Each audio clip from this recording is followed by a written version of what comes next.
అభ్యుదయ విశ్వగురువు మానవతావాది కుల మత వర్గ లింగ భేదాలను ప్రశ్నించిన మొట్టమొదటి సంఘ సంస్కృత మహాత్మా బసవేశ్వరుని 892వ జయంతి వేడుకలను బుధవారం కామారెడ్డి జిల్లా ఎల్లారెడ్డిపట్న కేంద్రంలో వీరశైవ లింగాయత్ల ఆధ్వర్యంలో ఘనంగా నిర్వహించారు. సందర్భంగా కళ్యాణ గ్రామానికి వెళ్లే దారిలో ఫైర్ స్టేషన్ సమీపంలో నూతనంగా ఏర్పాటు చేసిన బసవేశ్వరుని విగ్రహానికి వీరశైవ లింగాయత్ జంగమల ఆధ్వర్యంలో లీలకంఠేశ్వర ఆలయ పూజారి పెద్ద సంగప్ప ప్రత్యేక పూజలు చేసి టెంకాయలు కొట్టి పూలమాలలు వేసి జయంతి వేడుకలను ఘనంగా నిర్వహించారు. సందర్భంగా వీరశైవ లింగాయత్లు మాట్లాడుతూ కుల వ్యవస్థ వర్గ వర్ణ విభేదాలను లింగ వివక్షత తీవ్రంగా వ్యతిరేకించిన అభ్యుదయవాది అని కొనియాడారు.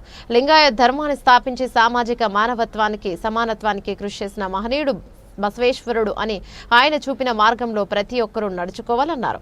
కార్యక్రమంలో వీరశైవ లింగాయత్ జంగమ అధ్యక్షులు ముత్తి వీరప్ప, ప్రధాన కార్యదర్శి కపిల బసప్ప, గౌరవ అధ్యక్షులు పెద్ద సంగప్ప, సలహాదారులు నాయకోటి శేఖర్, వీరశైవ లింగాయత్ సభ్యులు ముత్తి రామప్ప, అశోక్, మతం శివ, వీరప్రసాద్, అనిల్ కుమార్, మహిళలు మరియు రాధిక, శాంత తదితరులు పాల్గొన్నారు.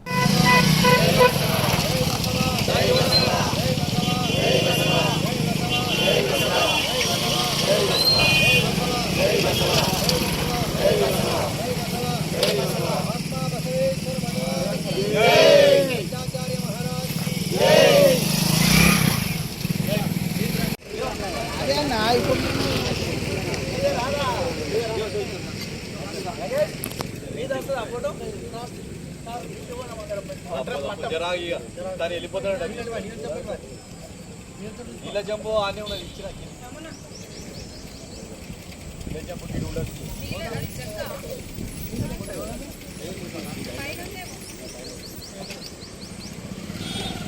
ఇసా ఫోటో జై బసవేశ్వర మహారాజ్ की జై నీవే బసవన్న శంకర నీవే బసవన్న శంకర నీవే బసవన్న జయ గురు